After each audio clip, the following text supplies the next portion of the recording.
That's not traffic. 3 Golf Quebec is on the roll. 7 got the helicopter in sight. Stay in the pattern, Soldotna. A little more right rudder. We're kind of turning to the left. There you go. And rotate right up to the mountains. Right up. There you go. A little more right rudder to get that ball centered. There it is.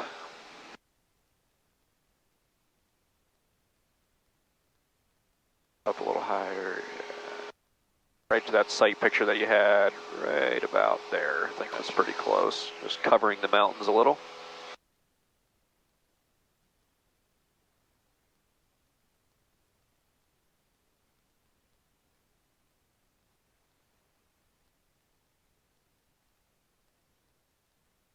Yeah, so let's see if we can get onto the other extreme where I don't want you to let these wheels touch until you're all the way back on the yoke. Okay. Just as a, you won't actually get there, or most times people don't. You'll probably still pull too soon, but that in your mind, think I'm just going to keep holding this thing off. Don't let those wheels touch the ground. Okay. Until your yoke's all the way back. Okay. And I'd love to see a little balloon. You're doing great at doing nice. I'd much rather work from this side where you're nice and smooth and kind of controlled than somebody that just manhandles it. It's harder to bring finesse out of it. Gotcha. So it's easier to work from this side and just say, okay, we need a little more input, a little more aggressive. Well clear of the helicopter? Yep.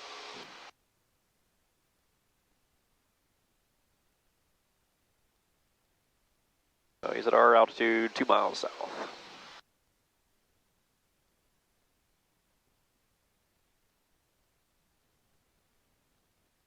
So there we got just a little bit of descent going, so just hold that pitch because your altitude is right where you wanted it. We're just sinking a little low.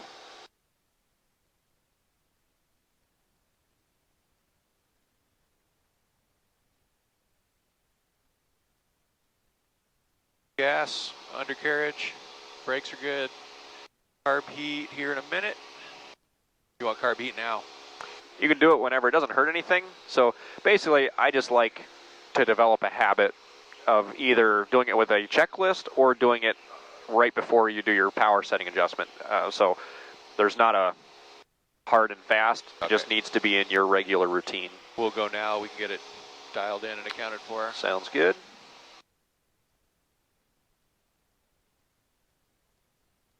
And then just left maybe just slightly for the tower. And you can wait a little longer for that power. We're not at beam the numbers yet, so you can keep that power in just a little longer.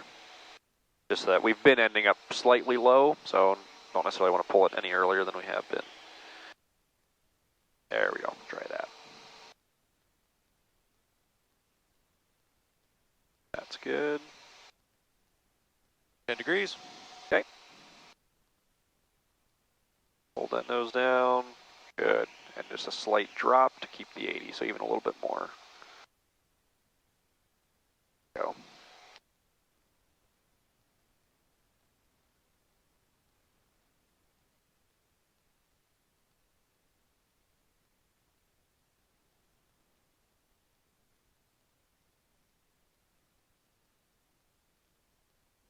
Yep. 20. Sounds good.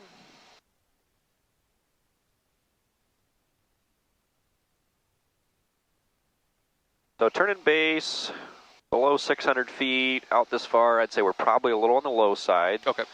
So you could probably just add just a touch of power.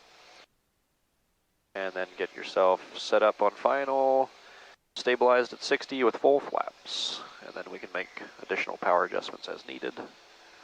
So we're a little early, so just shallow that bank out. You can keep just a little bit of bank in, but just a nice shallow so you get intercept and turn on final. Airspeed looks good.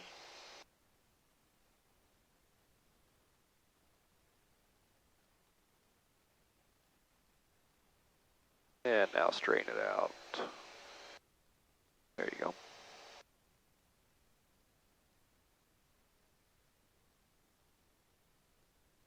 Nose down just a little for the 60. Go, hold that.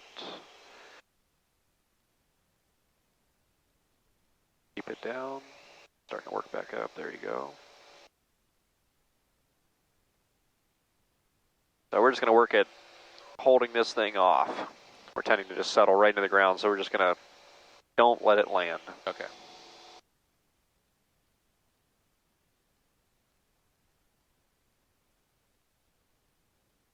just try don't let the wheels touch the ground game here on this one. As you bring the power back, just don't let it touch. Ready for power? Nope, we're still too high. I mean, you can back it off just a touch, but let it come on down. Yep, keep coming down, pitch down, pitch down. Don't, yep, keep it coming. Now start rounding out power back. Keep coming on the flare. Keep coming, hold it off. Good, don't let it touch, don't let it touch, don't let it touch, don't let it touch. Beautiful, hold it, don't let it go. Then relax. Oh, nice. Nice. So that's the attitude that I like. You don't have to be that far back. I just think it saves the